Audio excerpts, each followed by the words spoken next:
The hardest battle you will ever fight is not with people, circumstances, or the world around you. The real battle is quiet, invisible, personal. It is you versus you. It's the version of you that knows what you should do versus the version of you that keeps delaying. The version of you that dreams big versus the version of you that settles for comfort. The version of you God created versus the version of you shaped by fear, trauma, and disappointment. No one sees this battle, but it determines everything.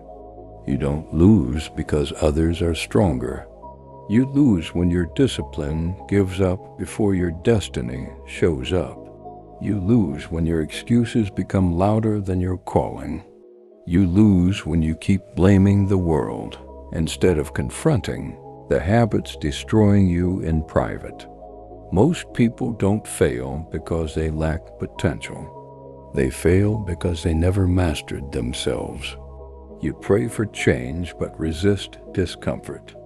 You want growth but avoid discipline. You ask God for more but refuse to release what's holding you back. And God says the enemy is not outside of you. It's the part of you that keeps choosing comfort over purpose. This is not a message to condemn you. This is a message to awaken you. You don't need a new environment. You don't need new people. You don't need a miracle. You need a decision. Because once you win against yourself, everything else starts to align. There is a voice that speaks when no one else is around. It reminds you of your failures. It magnifies your fears. It whispers, "What if you try and fail again?" That voice is not always the enemy. It is often an unhealed version of you, trying to protect you from pain. But protection can become a prison. That voice tells you to stay small because small feels safe.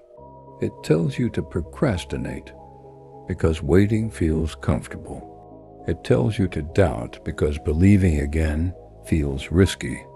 And slowly, without realizing it, you start living beneath your potential. You begin to normalize what God never intended to be permanent. You say this is just how life is, but deep inside you know you were meant for more. God did not create you to merely exist. He created you to become. But becoming requires silence, so you can hear truth over fear. Becoming requires honesty, so you can confront what's holding you back. Becoming requires courage, so you can challenge the version of you that keeps quitting. The war is not against your past. The war is against the mindset that keeps dragging your past into your future. And this is where change begins, when you stop running from the voice inside and start replacing it with truth. You versus you becomes most intense when emotions try to lead your life. Emotions say do it later. Discipline says do it now. Emotions say you're tired.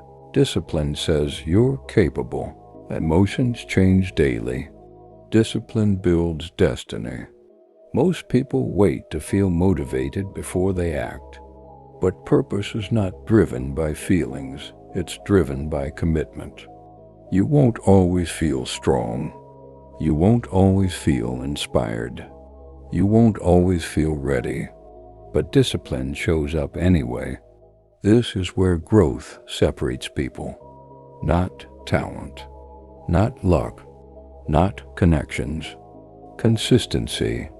Every time you choose discipline over comfort, you win a small battle against yourself, and small victories compound into massive transformation.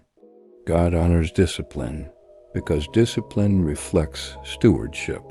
When you are faithful in small things, your time, your habits, your thoughts, God entrusts you with greater things.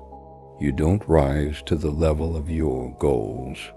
You fall to the level of your habits. And today, God is asking you, which version of you are you feeding? There is a version of you that cannot go where God is taking you, not because it's bad, but because it's outdated. The old you learned to survive. The new you must learn to trust. The old you operated from fear. The new you must operate from faith. Growth requires death, not physical death, but spiritual surrender. You cannot become who you are meant to be while holding on to who you used to be. Some mindsets must die. Some habits must die. Some attachments must die. And yes, it will feel uncomfortable. Transformation always does. But God does not remove something without preparing something greater. When you surrender control, clarity comes. When you release fear, peace enters. When you let go, God steps in. This is not loss. This is alignment. The goal is not perfection. The goal is progress. You will stumble. You will struggle. You will have days where the old you tries to return. But now you are aware. Now you are intentional. Now you choose growth over comfort. You versus you doesn't end overnight. But every day you decide who wins.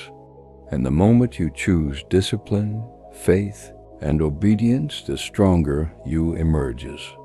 God is not waiting for you to be flawless.